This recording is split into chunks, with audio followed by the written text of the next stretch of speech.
able to. Okay, brilliant. Okay, right. Well, over to you, Ruth. The stage is yours. Okay. So I'm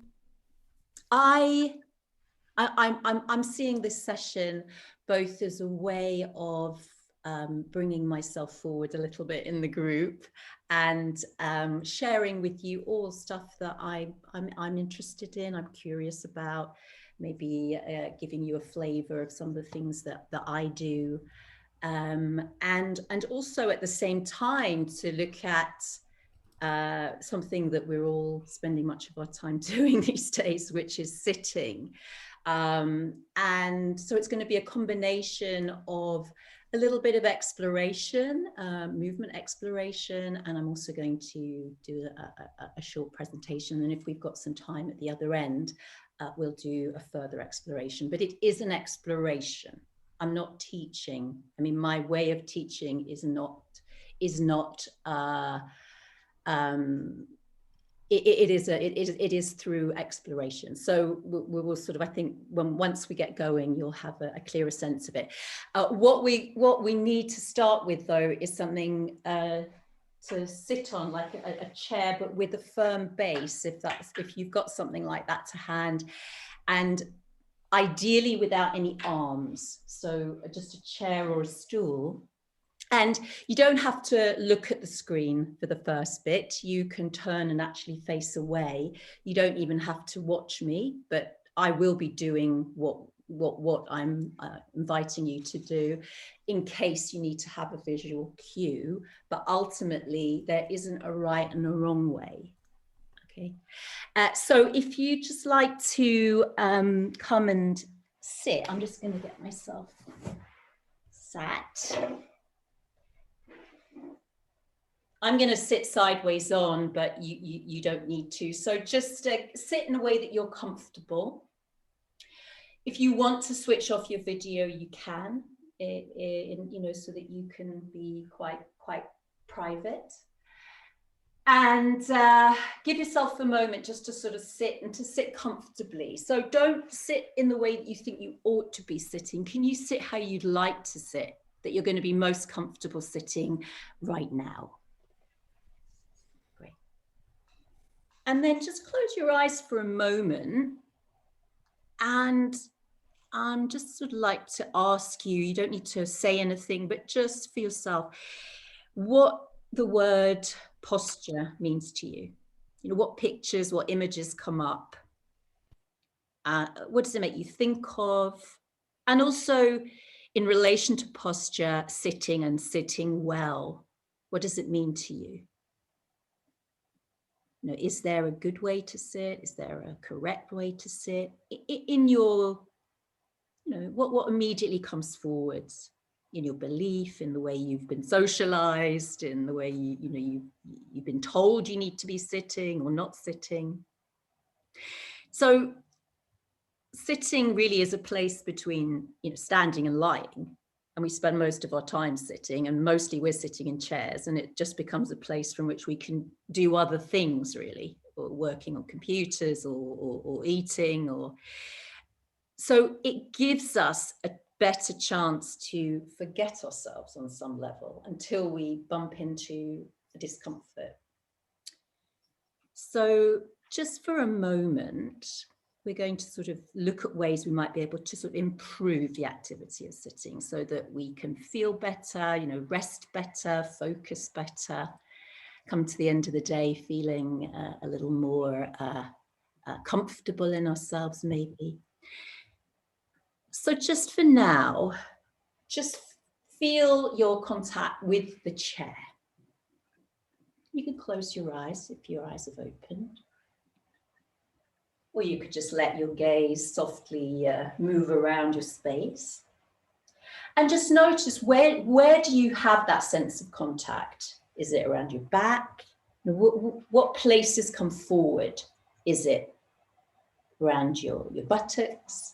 Maybe the backs of your thighs? And what other sensations are coming into your field of awareness? Any sense of tightness? How are your feet making contact with the floor? Are they touching the floor? And is your right foot meeting the floor in the same way as your left? So you could say, yes, they're both touching the floor, they're flat on the floor. But if you just hone your attention just a little bit more, you know, is weight falling through your right foot exactly in the same as the left? Maybe part of one foot feels a little more lifted from the floor than the other.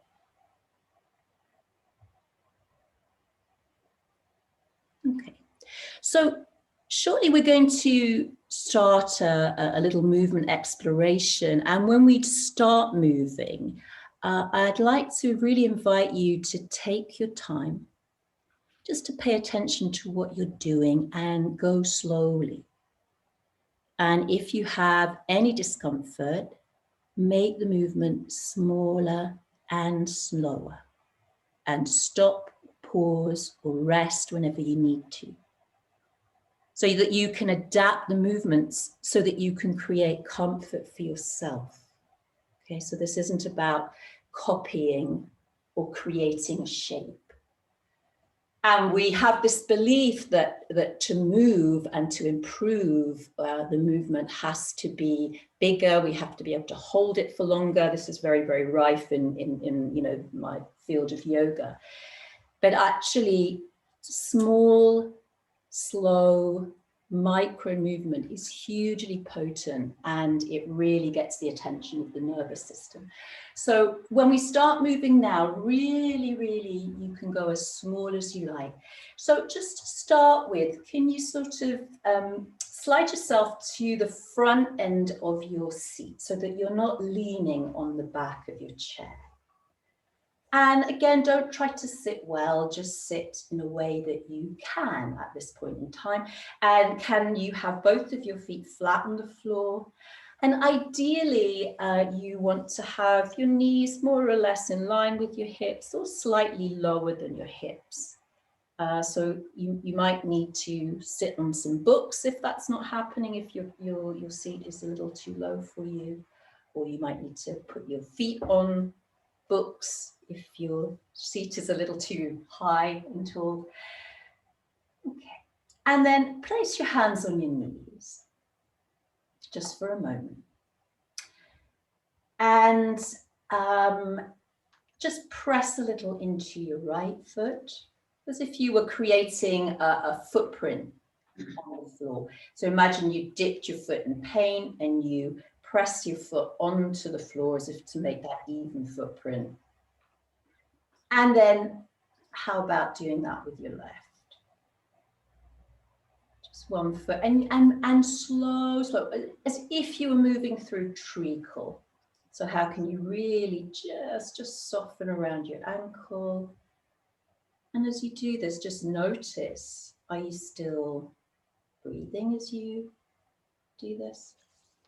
And then how would it be to slowly, gently sink both feet? And as you do that, do you have a sense of your contact with the chair changing in any way? Or maybe a response somewhere else? Maybe around your shoulders? Or maybe you have a sense of your chin or your nose moving a little through space. So it's tiny, tiny. These are all tiny, tiny movements. Okay.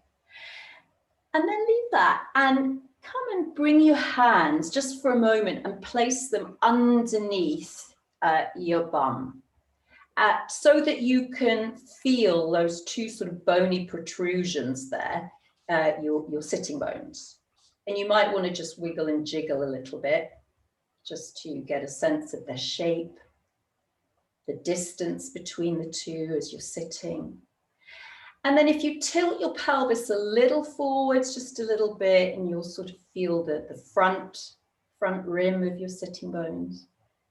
And then if you tilt your pelvis the other way, you'll rock over and feel the back of your sitting bones. Yeah, great. Okay, so we're going to do a little exploration around that. So just let your hands release. And again, tilt yourself just a little off of your sitting bones, just to the back of your sitting bones. And then tilt yourself a little to the front of your sitting bones so that the chair that you're sitting on can give you a little bit of feedback. And if you're not entirely sure, you could bring your hands back and rest them underneath just to get that feedback. That's it. And this movement can be tiny, tiny, tiny. It can almost be not visible. I'm slightly exaggerating it if you are looking, just so that you can get a sense of the direction. So we're going to be exploring this movement in different ways. So at any time, please do pause and rest when you need to. Yeah. And please find a way to move that you like the way it feels. You like the way it feels. That's hugely important. Okay. So as you continue, just tilting one way, rocking the other way. Can you bring one hand and place it around the back of your waist, or sort of around the area where you might have a belt on your trousers? And go slow, go small, go easy, as if you were sort of moving underwater or moving in slow motion. As much as feels comfortable for you. And just feel how that area around the back of your waist is slightly moving a little into your hand and away from your hand. And it might be the tiniest of responses there. Don't try to make it happen. It's just the potential of a direction. Great.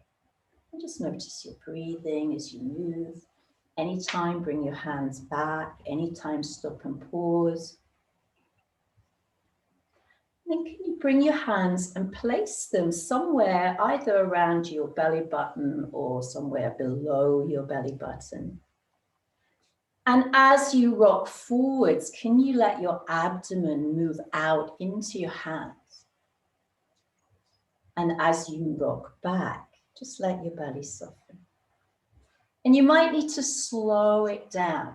We live in a culture where we become very, very corseted, and everything becomes about a strong core, and we have a sense of the core being almost the front of our bodies, or the sense of, being having a flat belly or toned abs. And that's all wonderful and great, but we want to have versatility. So if our abdominal muscles are all about being sucked in and pulled in, they can't be responsive. So can you allow your belly and your abdomen to actually support the movement as you gently let your belly move out, almost push your belly forwards into your hands. As you tilt to the front of your sitting bones, might feel a little different. And then as you rock back, just let your abdomen relax. And it's tight, it doesn't need to be a big movement. It's just that possibility. It's just something to explore. Maybe it's a new experience. Maybe it's something that feels interesting. And if you feel you've had enough, just pause and rest. Okay, so leave that for a moment and just allow yourself to sit. Just sit as you find yourself. So how do you find yourself right now? Not how you ought to be sitting, how you believe you need to sit, but what do you notice? What do you notice about yourself, the sense you have of your length, your width, your contact with the floor? Notice your breathing, just the sensation of breath as it moves in and as it moves out. And then slowly just go back once again to slightly rock forwards, rock back. And can you make the movement really, really loose? How can you do less as you move? Where can you do less? Can you try not to do it well? Can you take excuse me, can you take it with a pinch of salt? Not take it seriously? Can you be a little more playful with it? Okay, and now bring your hands and place them somewhere around your breastbone. You might want to just feel along that sort of bony part of the front of your chest where your ribs connect at the front. And then let your hands just gently hitch a ride as you continue tilting your pelvis a little bit forwards, a little bit back, and just notice how your chest also might be moving through space. That sense of your chest moving slightly forwards as you rock to the front of your sitting bones. And maybe we're releasing a little downwards, backwards as you rock back. These are just tiny directions, so don't try to make it happen. You know, if that's not something you're picking up on, just go back to where you feel comfortable, where your interest takes you. Great. And then open your eyes, and as you rock back, can you let your eyes move down to look towards your belly? And as you rock forwards, can you let your eyes slide and glide forwards to your horizon? You could even imagine you were sort of sat on a stool in front of a beautiful, I don't know, the ocean, or in an expansive space where you could look far to the horizon. So let your eyes slide down, slide forwards and out to the horizon, and just notice how maybe more and more of you is coming on board and getting involved with this movement. Yeah, your abdomen can move forward. Just notice when you're breathing in, when you're breathing out. There's not a right way. And then can you let your eyes fix on a spot, more or less at your eye level? This could be a spot on the wall, a spot outside the window, but continue moving this rocking your pelvis forwards, rocking your pelvis back. And you could play with the rhythm of the rocking, the speed of the rocking. You could make it a little quicker, you could slow it right down. If you're making it quicker, make it smaller, make it lighter. So we're looking for this sort of really light, easy quality. And just keep your eyes looking at the horizon. Yeah, so you're sort of fixing your eyes, almost fixing your head, but everything beneath is continuing to move. And then let your head come back on board. Yeah, so we're spreading the movement. And we're getting more and more of yourself involved. So moving is like teamwork, and very often what happens is, you were talking about different parts of yourselves, your jaw, your neck, your shoulders, that sort of can often be complaining. And often those are parts of ourselves that feel they have to be the star of the show and they have to carry the load or make more effort. So very often a way through that is to get other places involved, places nearby, to offer more support to those parts of you so that they can fall back in line and they're not taking as much of the strain. Okay, so just leave that and rest. Just sit, meet yourself sitting. Don't try to adjust anything. Just notice what you notice, how you find yourself right now. If you feel you need to sit back and be against the back of your chair, please do that. But otherwise, notice how your pelvis meets the chair. The connection between your feet and the floor. Notice your breathing.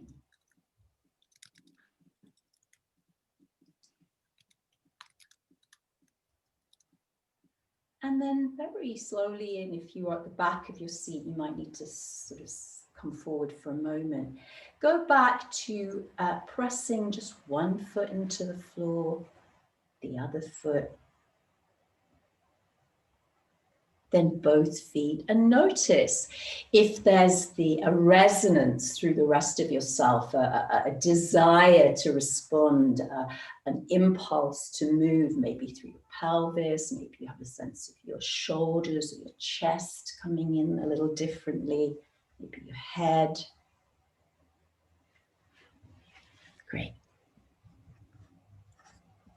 Okay, lovely. And then leave that, and just for a moment, come and stand up and just meet yourself standing. So come to stand, but slowly and in a way that feels comfortable. If you'd rather not stand for whatever reason, of course, don't feel obliged. It's just an invitation. And as you stand, again, just feel into your contact with the floor and the sense of support that you might have through your structure. You know, we think of sitting up, standing straight. So we use a lot of musculature and muscular effort to hold ourselves up. But how would it be just for a moment to imagine that you could rest around your bones? Would that be a way of doing less? And then just take, if you've got the space, just go for a little walk around your space. And as you walk, just let your eyes move around. Just notice what you've got in the space, or what you're looking out through the window. Just let your eyes softly skip and move around from one part of your space to the other. Just notice what comes into your field of attention. Sense your contact with the floor as you walk. Maybe you have a different experience of your pelvis moving, or a different sense of support in some way. Maybe not, and that's all fine too. And then please come back and sit down, and I'm going to do a little bit of a presentation. So Claire, I'm going to need, did you, oh yeah, have you given me the opportunity to share my screen? I think so. Yeah. Okay.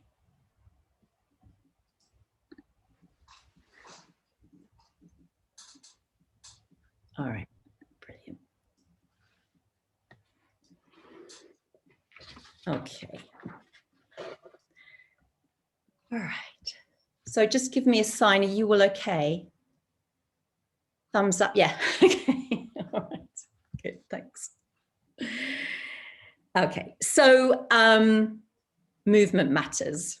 And we've evolved really to be in movement. And it's part of a component of our personal health and our well-being, and not only our physical health, but our mental health, our emotional health as well. And sitting, you know, is very much a part of it's part of our day-to-day. And we all sit very differently. So, you know, as it says here, there are as many ways of sitting as there are people.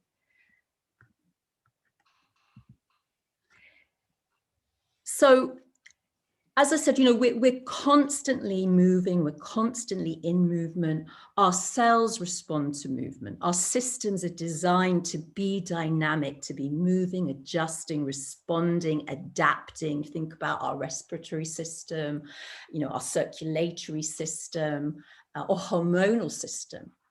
You know, we've got certain rhythms and shifts that most of the time we spend our lives just trying to ignore. But, you know, if for instance, I'm not going to get into this now, but that could be a whole other conversation. But, you know, if we knew more about our hormonal system, we would probably lead totally different lives to the lives we do lead, certainly as women. So, and you know, our structure, our skeleton is also designed to be in movement, and in its very nature, our structure, our skeleton is an unstable structure, and it finds stability by making lots and lots of little tiny adjustments.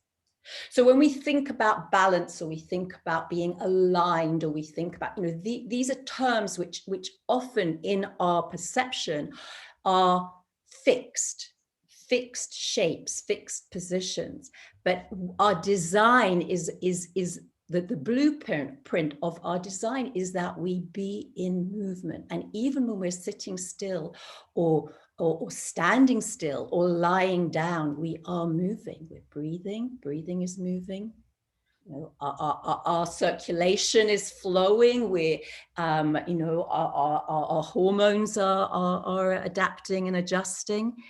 So we need to change this context of movement and how we think about how we sit and how we use ourselves. So to change the way we are sitting, we need to change the way we're thinking. Okay, and as I said, you know, we lead a more sedentary life than perhaps our ancestors, and you could say that we've actually become unmoving in our bodies in some way, and that of course will impact our minds, and it also impacts our culture. So sitting is really a category of movement. It's not a single pattern, it's not a position, it's not a shape. And it's also a response to the terrain that we find, that we are placed on, where we're sitting, what we're doing as we're sitting. You know, what are we sitting on the ground? Are we on a chair? What are we dealing with? What are we needing to attend to as we sit? So, you know, often sitting becomes a place from which, you know, I can do other things whilst taking the load and weight off my feet to focus on something else.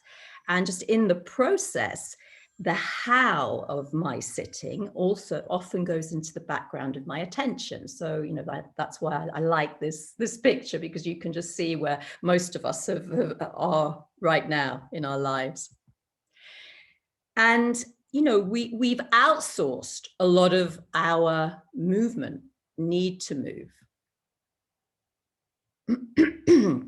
So, you know, sitting is a useful function, but because we are creatures of habit, repetitive positions can also limit the options we have. You know, chairs limit the use of our hips, our knees, our ankles. And if we sat more on the ground, we'd articulate our joints to a much greater extent, and we'd be using our musculature very differently. So, you know, this speaks for itself.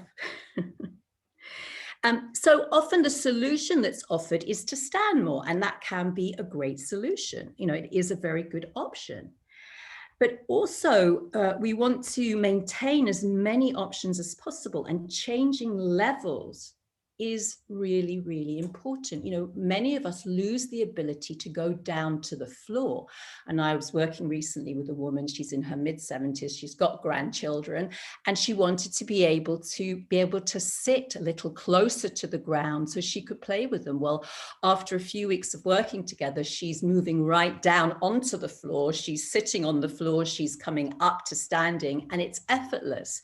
You know, it's sort of come back into her map and her way of moving. And so, you know, we also need to maintain mobility and function by using the options that we have, and often our options become more and more limited. So we've sort of become starved of certain movement nutrients. And a lot of movement, you know, gets done on our behalf. So I just wanted to pause for a moment and just put into context some of what we were just exploring now as we were moving. So you can see the sitting bones. Let me just get my little laser. So these are the sitting bones that we were sort of rocking over forwards and back across. So similar to the rockers on a rocking chair. And the pelvis is something that for many people, it's really not on there and in their field of awareness. So we were just doing this sort of gentle sort of pelvic rocking. Yeah, maybe in a slightly different way. Now, the pelvis is also this bridge and junction between the lower body, your feet, your legs, and your upper body, your spine, your rib cage, your shoulders, your skull. So it's a real important meeting point, and it also facilitates and supports the movement of the spine, but it's fed also by the feet. So if people come to me and they might have an issue, say in their lower back or an issue in their shoulders, I will look to see as they move, which parts of them are less involved with the way that they function. And we'll find sort of interesting and slightly out of the box ways to bring those parts back onto their map so that they are working more as a whole and moving as a whole. And the way we notice and we sense ourselves, our self-image is also an interesting one. So the spine, gives a lot of support and helps us with a lot of our movement. But our self-image of what the spine is quite an interesting one. And if you put your hands on your back and just run your hands up and down the back of that sort of bony, knobbly, the spine that you can feel through the skin on your back, yeah? So what you're feeling there are the spine's processes. So these are some MRI scans of the spine. So that's what you can feel, yeah. The spinal column is much, much deeper. This is the spinal column. And the spinal cord is sort of in between. So there are parts of the spine that are so deep in, really in the center of ourselves. So around your lower back and also your neck. So, and the spine is also designed in a beautiful way. It's a curved structure. So we need to forget about this idea of a straight back. And the spine, the design is faultless, and it has this springy quality and nature to it. And when you look at animals moving in nature, there can be animals that have been injured or might have some sort of other issues going, but mostly their movement is free. It's lithe, it's elegant, it's beautiful, it's inspiring to watch. Similarly, kids. So we were all children, and we all had that ability. So just get a few things straight about posture. That good posture is like good movement, and it is in its nature easy, it's efficient, it's relaxed, it's coordinated, and it involves the whole of ourselves. So the more of us that is included, the less each part has to do. So it's teamwork, and it isn't static, and it allows for the maximum amount of movement with the minimum amount of preparation. And martial artists will know that and are an embodiment of that they can move in any direction from any given place at any point in time. And that is posture. And it differs depending on what we're doing. And it is also individual to each person. So we all come with our own history, our personal experiences. We've all been socialized in similar and different ways. We've met different challenges, along the way. And all of that impacts our organization. All of that impacts the way we hold ourselves, the way we present ourselves, the way we meet the world, the way we interact. So there isn't a recipe and one recipe that fits every single person. And a lot of the time, that's why I might not be demonstrating in some of my teaching sessions, because the way I move is the way I move. And it's based on how I'm organized and my life experience. It's not necessarily how you move. So in the design world, form follows function. The design of something needs to be appropriate to how it's going to be used. So, you know, if we look at the things we're using in our life, and how that makes us adapt and adjust to be able to move these things, to use these things. And what happens is that initially our form will adapt to what the function is, what we're doing, and what we're doing a lot of in our life and in our day-to-day. And sitting in front of a screen, and I think it was Karen that talked about getting hunched over and her shoulders, you know, that's a movement experience that is being repeated. And what happens over time is that from form following function, function then follows form. And we become more and more limited in what we can do. And a flip side of that is that, or another side of that is that if you look at these sports people, Olympic marathon runners, Olympic gymnasts, sumo wrestlers, and look at their physicality that has been created by the way they train in order to meet the needs of their sport. So it's not bad. This is just another aspect of it that we are surrounded by. So fortunately, it's not all doom and gloom. We have this thing called a brain and a nervous system.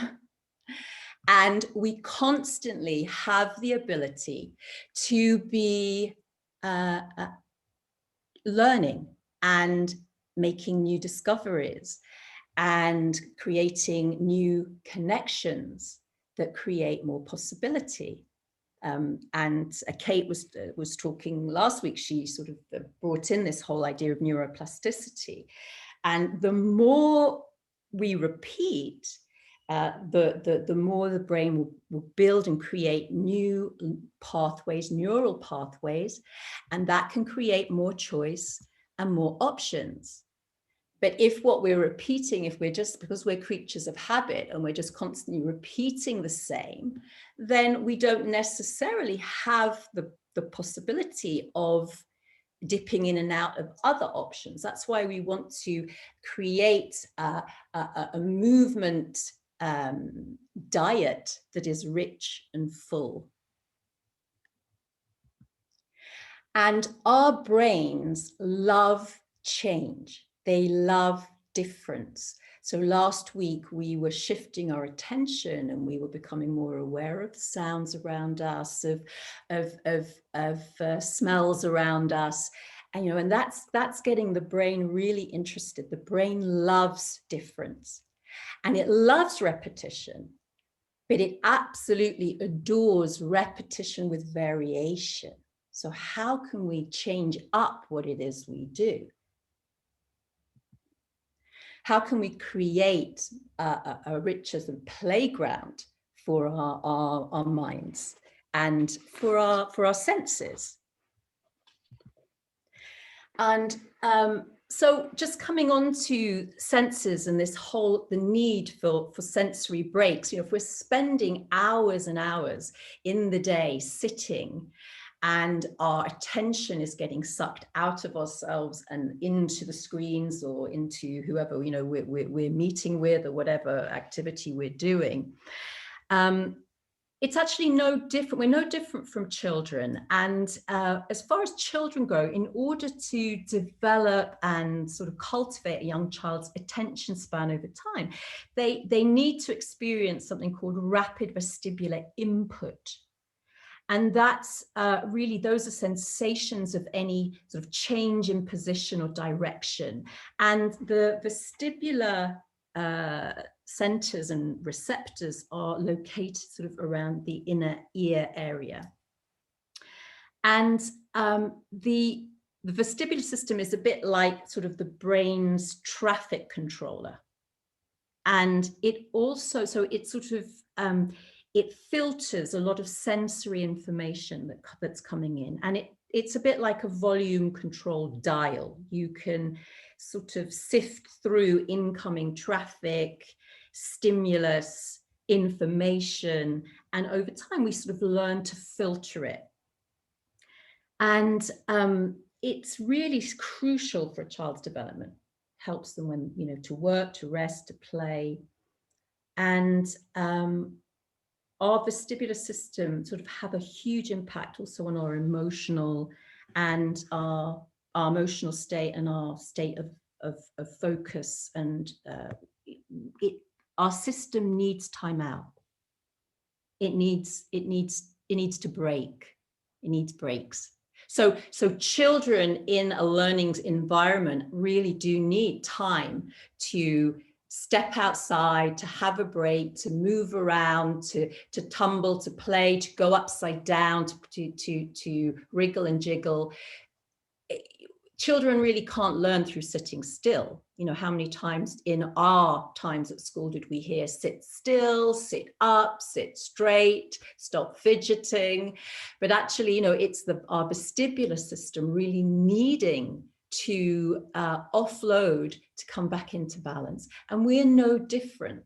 So we need to be able to find ways and options to reboot, to reorganize, to recalibrate. And that's true in whatever we do. And it's true for our sitting as well. So how can we be shifting our focus and address the balance a little differently?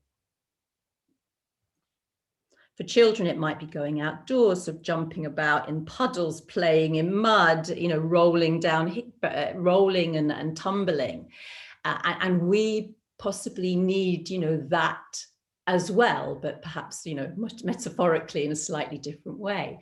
So finding time in the day to think about pressing pause, but fun, easy, bite-sized moments that are enjoyable for you, that you will want to be doing, that you can bring into, you know, this playground for your mind and for your attention. And a few suggestions. You stretching, you know, it could be that stretch of you wake up in the morning and you have a bit of a stretch. Yawning is brilliant. And actually what I wanted to do, you might want to turn away from your screen or look away, or you could cover your face if you're going to feel a little self-conscious. But if you just take a moment to think about yawning and then open your mouth wide and almost let out a little bit of a yawning or a sound like a and then yawn and stick out your tongue. It could almost be roaring like that lion, that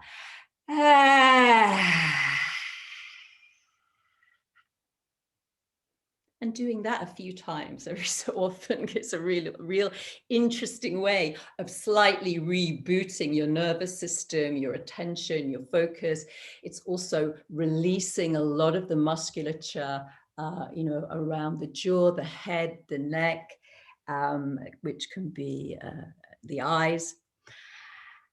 Changing focus, look out, look around, change it up. When our eyes are fixed, the eyes fix the musculature of the neck. When you're sitting looking forwards into a screen, your head will slowly be drawn forwards. Yeah.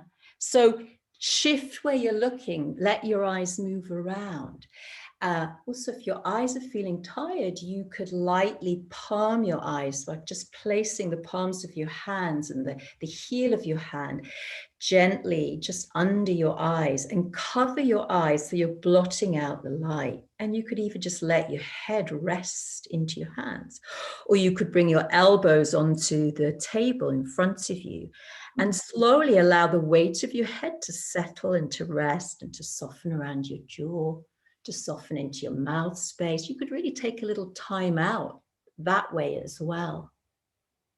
Moving, changing where you are in space, change your orientation, go lie down on the floor, go outside, listen, sing, listen to music.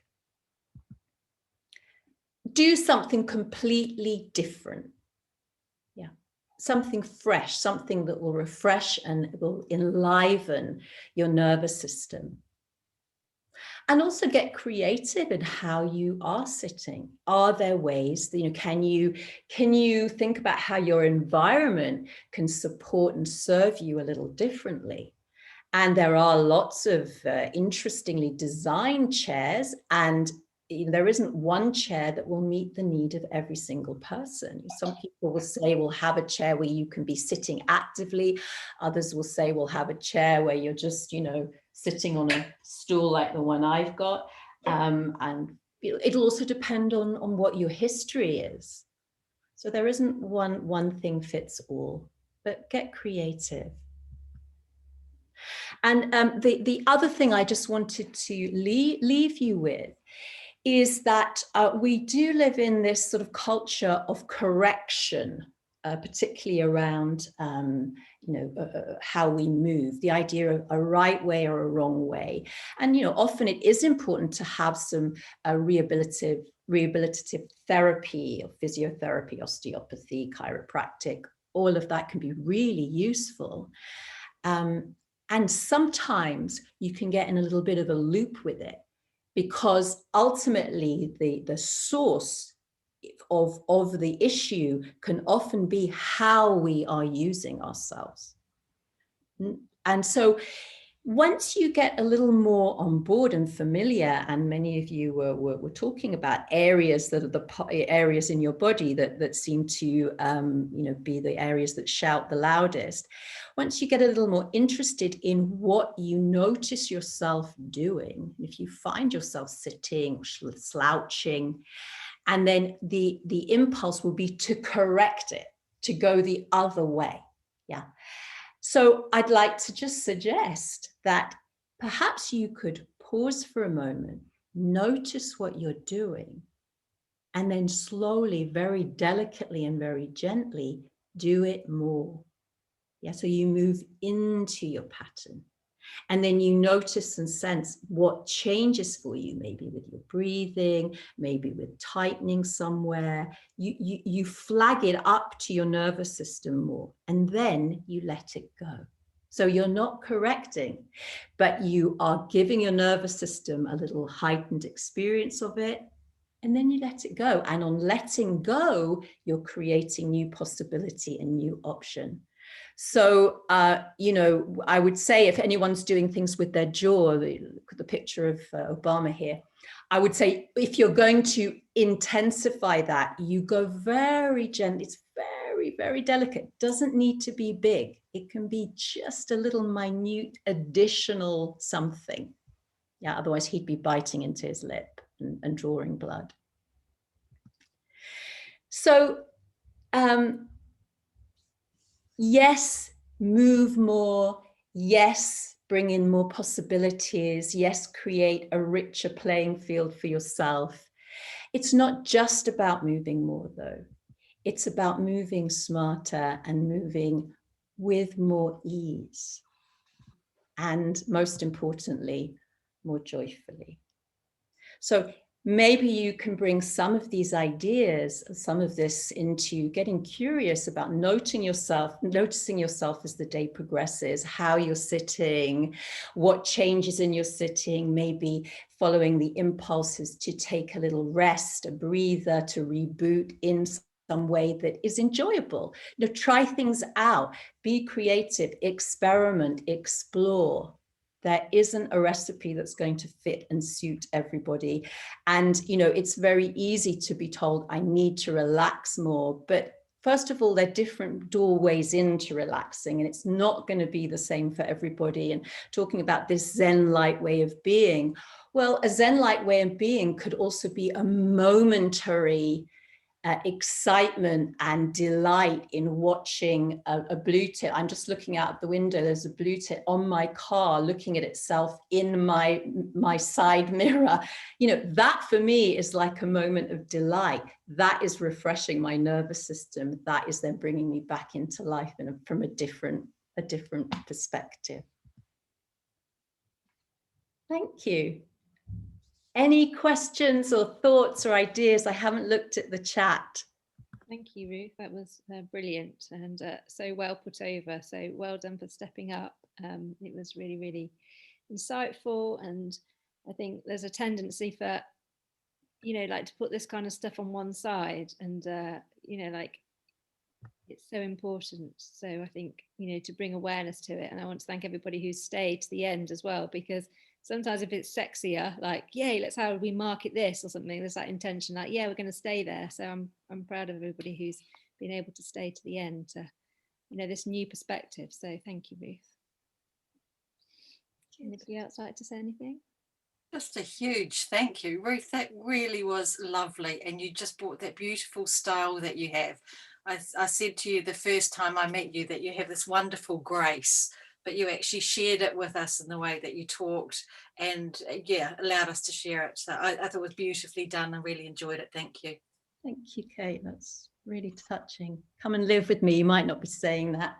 I have to say though, one thing I did notice, and this was the sneaky aside, I looked at Alan at one point and the pride, he was just delighted, and I thought that's really sweet. So yeah. I'm assuming you were thinking about Ruth. Thinking about giving birth to his baby. Come on, everybody. Yeah, really insightful. Thank you. Everyone's looking refreshed. Anybody else like to say anything? Well, I really love this route. I agree. The change of perspective is just so refreshing. And, I promptly went and sat on the floor thinking, I really love sitting on the floor. Why don't I do it more? So I'm sitting on the floor now. So, and I shall do it more often. So yeah, the change of perspective was sort of really eye-opening. I think the one thing that stuck with me the most was this concept of that we're designed for movement and that everything is actually micro movement, even the things that we think of as static. So that kind of really was an eye-opener. Thank you. That was brilliant. Catherine's going to start dancing. This sounds good, Catherine. Woohoo! I do this thing actually. I do this. It's called an obstacle breakthrough session, where I take people through this session to get them to explode all the bad things. And in the middle of it, you have to shift the energy. And I do Shake It Off, Taylor Swift, and we all get up, and it honestly does completely, change. So yeah, perfect example, Catherine. Anybody else got anything to say? I was just going to say, I slouch, I fidget, I don't sit up straight the way everyone tells you to. I don't feel quite so bad about it now. There's a fantastic saying, if you know what you do, you can do what you want. That's so it's you have a choice then, and it's not about, maybe Kevin, you could sort of notice yourself and do it a bit more and then just stop it and see what happens afterwards. Not because you're trying to do something right, it's just another possibility that you're creating. And what happens with our nervous system, because it's hugely intelligent, is it always looks for the most useful, efficient, effective option to meet the situation. So that's the thing. That's the piece. Perfect. I love that expression. Enjoy your week, everyone. Yeah. Bye, Kate. Nice to see you. So we're coming up to 2 minutes of 10. Does anybody else want to share anything with Ruth before we wrap up for today? Just a massive thanks. It was really lovely. I'm going to think about how I move all day and hope that will carry on. I thought it was really, I love the idea of the more bits of you use, the easier it is, and that's, I never think about that. So it's lots to think about. Thank you. Yeah, that example at the beginning where you were saying about pressing your feet into the mud. And it's so true. The first time that I did it, I was very rigid, and then you're kind of tensing up to push your foot down. And then the second time you kind of rock into it. And it's like, yeah, such a shift in thinking about movement. It's amazing. Thank you. If anybody, has any thoughts, comments, anything, any issues, problems, and you want to sort of chat it through, you're always welcome to be in touch. And Catherine, did you have your hand up? I was just going to say that this would be a whole other discussion about how stress affects your movement and how you feel as well. I'm sure that that's got a big part of it, because when I worked all day in an office job before I sort of set up on my own, I had terrible back and arm problems, had to see a physio every week. As soon as I quit the job and I started doing my own thing and could sort of organise my own time better, I don't have any of that anymore, or if I do, I can sort of combat it. But that's would be a whole other topic, but I'd be interested to sort of hear a bit more about how your sort of body holds stress within it itself. Absolutely. Just one line on that. You know, our physicality is impacted by our emotional, you know, because the holding, but also our emotional state will trigger our physicality as well. So you can get into this loop with it. Yeah. Excellent. Well, thank you, Ruth. Yeah, it was brilliant, and yeah, we've all enjoyed it. It's going to be recorded, so anybody can catch it at the end, or not at the end, like after now, and watch it again later on, or if you have to leave early. So so thanks everybody for staying today and being here, and I hope you all have a lovely weekend, and yeah, take care everybody. Well done, Ruth. Give you a special hand. Thank you, Claire. Thank you. Bye. Bye, Alan. Bye.